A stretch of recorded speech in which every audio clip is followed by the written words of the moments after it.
Hi, DJ Mark Almond here, back with you once again, and here to demonstrate Ableton Live, how to use it as a DJing tool.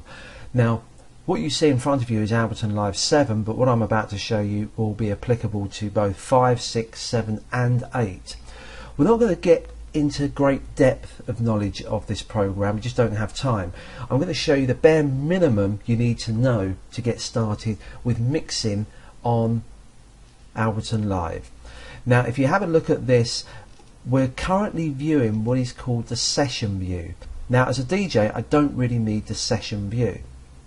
So here we need to change this. If you come over to the far right, you'll see there's a couple of buttons over here. If I click this top one, this is called the arrangement view, and I can click on that, and what it gives us are these what are often referred to as timelines going horizontally across the screen. Now, those of you familiar with Sony Acid or Logic or Fruity Loops, FL Studio, Cubase will be familiar with this, because this is how they operate using timelines going across the screen. Now, as a DJ, if we look at this, we've got over here at the right audio 1 and we've got MIDI 2. Now, in this session we don't need a MIDI track, so I'm going to get rid of that. The quickest way to get rid of that is to right click your mouse over that and choose delete. However, we do need to add another audio track, so I'm going to right click in this blank area here and choose insert audio track. Now I can expand this track by clicking on this little button here to expand it. We now have two timelines. Now, as a DJ, if you can imagine, this is your CDJ1 and this is your CDJ2, or turntable 1, turntable 2. That's how we're going to play this, your two decks. We now need to bring in some tracks. If you come over to the far left, you have over here a Explorer view, similar to Windows Explorer when you're trying to look for files on your hard drive. Now, if you have a look at the top here, I'm currently looking at Library. I'm actually going to go down to Workspace, and that'll show me any hard drives I've got and folders. I'm on the C drive and I've got two tracks here that I want to bring in. Now, you can preview these tracks just by clicking once on them. Now, you can stop it by hitting the escape key on the keyboard in the top left of your keyboard. Now, if you click on those and you don't hear any music, just check that you've got these little headphones turned on. You'll see there's a little button up here that I can turn on and off, and that will play the tracks. I can test out the Paul Oakenfold track, and as I said, if you need to stop them playing, just hit the escape key. We now need to bring these tracks that we want in our timeline, and we simply drag and drop. Now, because these tracks have never been placed into the timeline before, when I drag these, there will be a few second delay, because Ableton will try to analyze the BPM structure of the track, so there might be a little delay. So if I now take, so for example, the Paul Oakenfold, I'm clicking and dragging up onto my first deck, my first timeline. You can see it there. It makes sense to move it to the beginning, and I let go. Now, if we come down to here in the bottom right, you'll see sample analysis in progress, and it's going through calculating where the start of the track is and the BPM. Now, it doesn't always get this right, okay, so be aware of that. Now, it's now sampled that. Most of the time it does a pretty good job. It's certainly of current dance tracks. It's when you put old music in from the 70s and early 80s, before they invented drum machines. But down here I've got two tabs, audio and my sample. If I click on the sample, I can see what this is doing down here. Now, if you look in this section, it thinks this is 132 beats per minute. Now, that's pretty accurate.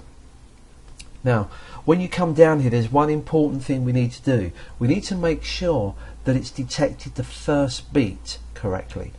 Now, this waveform down here I can zoom into, if you note there, can you see that my cursor has a hand holding a magnifying glass? Now that means that I can zoom in and out of this.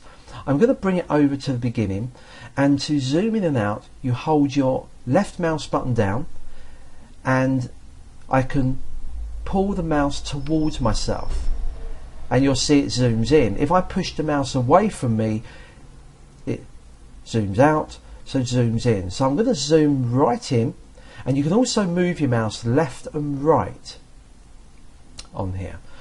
Now I think you can see these little markers at the top here indicate where it thinks a beat is.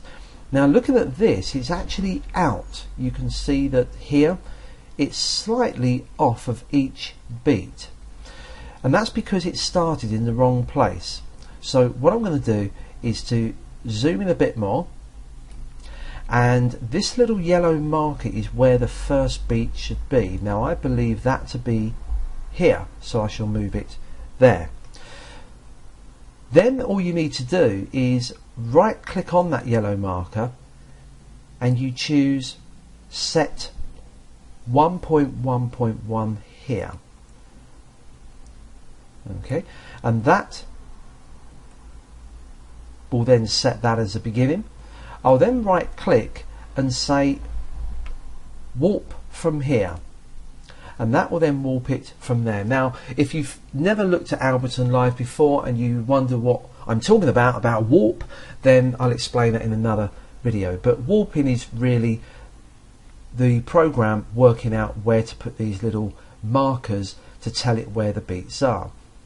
So there we have it on there. Now you'll notice as I move my mouse here, when it's in the top half we get that magnifying glass which allows me to zoom in and out. If you move down into the lower half of the sample waveform, you'll see you get like a little speaker icon. Now that indicates that if I was to click my mouse now, that it would actually play from that position.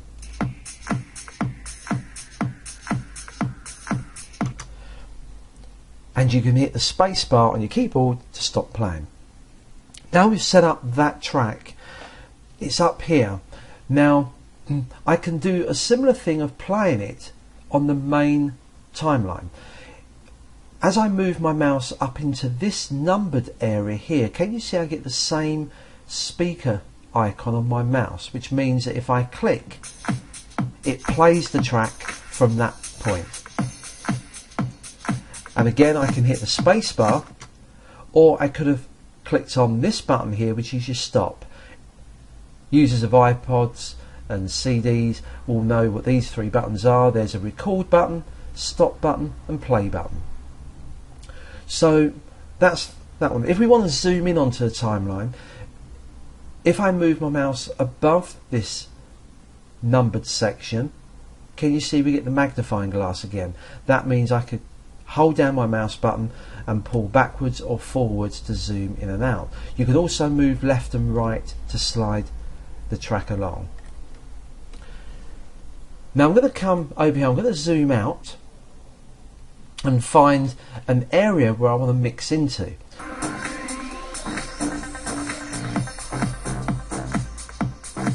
Okay, so that sounds like quite a good area to do this. Let's just zoom in a bit so I can see that.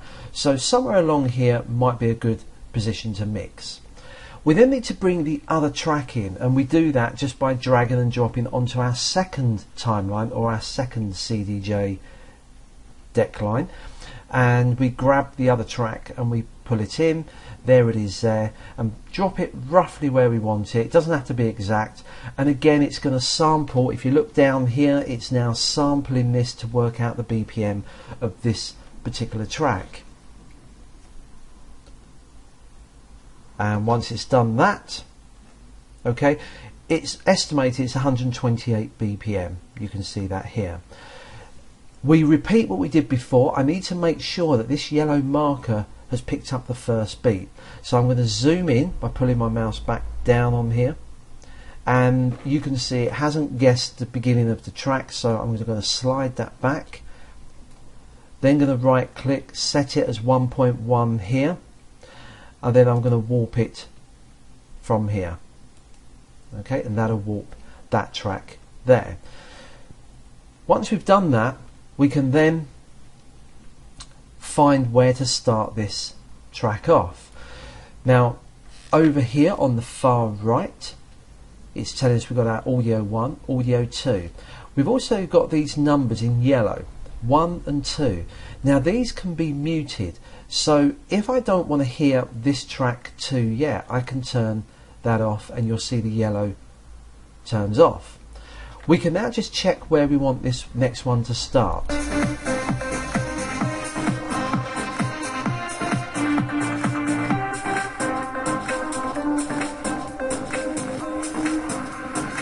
Now that's quite good.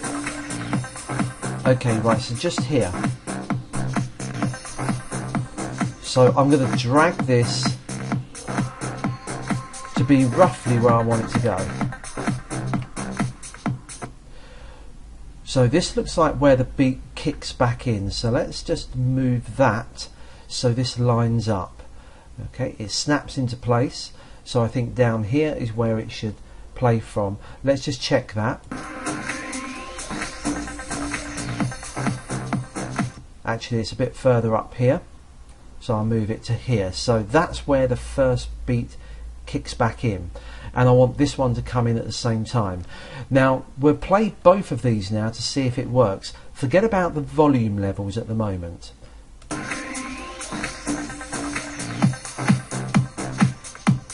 And there you can see it's perfectly synchronized, and if I play around with the muting of these, I can solo this one, solo that one, solo that one. So these two buttons are to solo a track. They're useful if you've got 4 or 5 tracks down here. Turn it off. Now as you can hear, the volumes aren't particularly great, but we have got them synchronized, and it's as simple as that.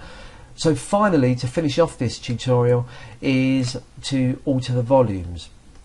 If you come over to this area here on the far right, you'll see that in this little drop down, this one I've got none, this one I've got mixer. This none, I'll click and choose mixer. It then shows you another drop down menu below that, which normally defaults to speaker on. But if we have a look here, you've got various things like track panning, and this is the one we want, is track volume. I do the same on the other one. I'm showing the mixer and I change it to track volume.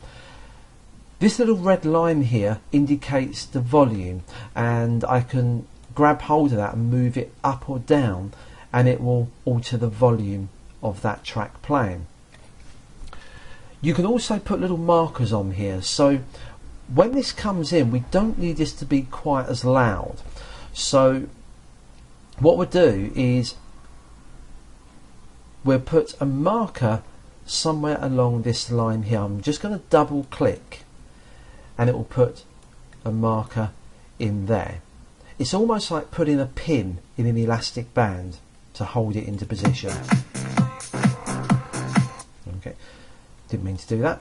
And we can do one over here, so if I double click, it puts a little pin there, and now I can grab that pin and pull it down, and you can see I can alter the volume so it gradually gets louder and louder. Now you can put as many pins as you like on here to adjust the curve of the volume that's coming in. Let's just try that.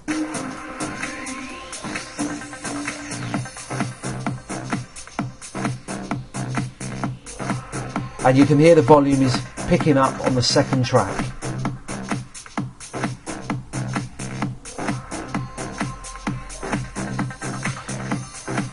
Right, so just here I think the volume should start dipping on this track. So let's first of all just mark that. And in fact I'm going to put a pin here and then one over here. You can drag these pins along if you need to once you've put them in. So I think we should start to dip the volume down very slightly at this point here, and let's just move this along, and I think it should get a little bit louder just there. Okay, so we've adjusted the volumes to how we want them. We can see when the final track fades out, and this one is at normal level. So hopefully you've enjoyed this very quick tutorial, and this was designed for beginners that have just purchased Ableton Live or got hold of a copy and decided to have a go at mixing. What I've taught you is the bare minimum you need to know. There's so much more you can do with Ableton Live, and in future tutorials I will be showing you how to incorporate mixing via the bass, mid and trebles, and also add in some special effects, how to slice up your tracks and how to remix them as well, and multi-track mixing. So hopefully you enjoyed this. Leave your comments, much appreciated. Any questions, please feel free to ask, and I'm going to leave you with the final mix of this one. Until next time, DJ Mark Almond, bye.